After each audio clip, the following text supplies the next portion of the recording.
यो देश 10 वर्षको महान 10 वर्षको जमिन दाडे ल्याएको के यहाँ पढ्न छैन किन होला यहाँ पढ्न छैन किन होला ह यहाँ पढ्न छैन के पढ्न छैन के गरे तपाईहरुले के भयो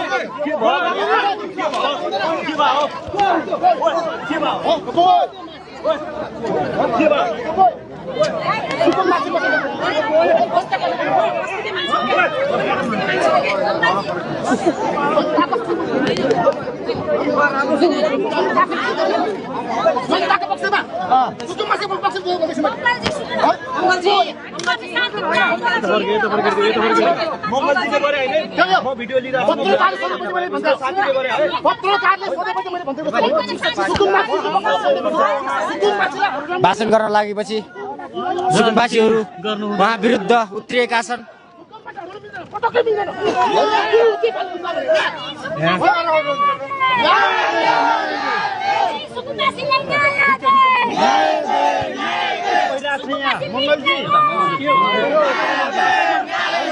आज दुईटाको बलमा सुकुम्बासीलाई उठिरहेको खोजेको छ। यो नेपाली जनताले कदापि मान्ने हुने छैन। यदि त्यस्तो हो भने भाइलेन शाह पनि दोस्रो केपी हुनेछ, भाग्न बाध्य हुनेछ। भोलि रोजर चल्दैछ रे त मंगलजी रोजर चल्दैन रोजर अघि नै भने नि गरिबलाई उठीबास लाउने होइन क्या, गरिबलाई घर दिने हो, जग्गा दिने हो, सुकुम्बासीलाई उठीबास लाउने हो त होइन नि। केही विषयमा बोल्दै थिएँ, यहाँ सुकुम्बासी केही युवाहरूले भित्र बुझ्नु होइन।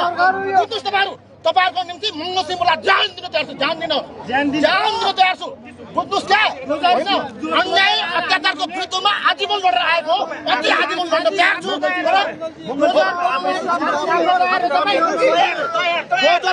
डोजरको अगाडि छाती थाप्छु भन्ने मान्छे घन्टी पार्टीको राष्ट्रिय स्वतन्त्र पार्टीको सभापति रवि लामिछाने कहाँ छ? आउन यार, यहाँ हामी आइसक्यौँ क्या होइन।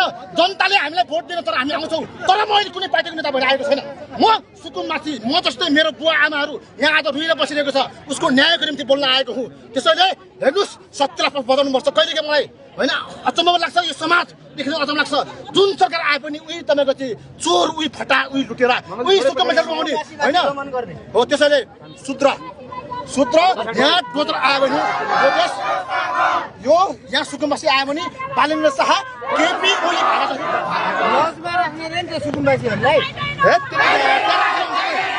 एक दिन राखेर हुन्छ, दुई दिन राखेर हुन्छ, वर्ष। त्यसैले बुझ्नुपर्छ अहिले चाहिँ मेरो अनुरोध छ भाइलेन शाहज्यू, सुध्रिनुहोस् प्लिज।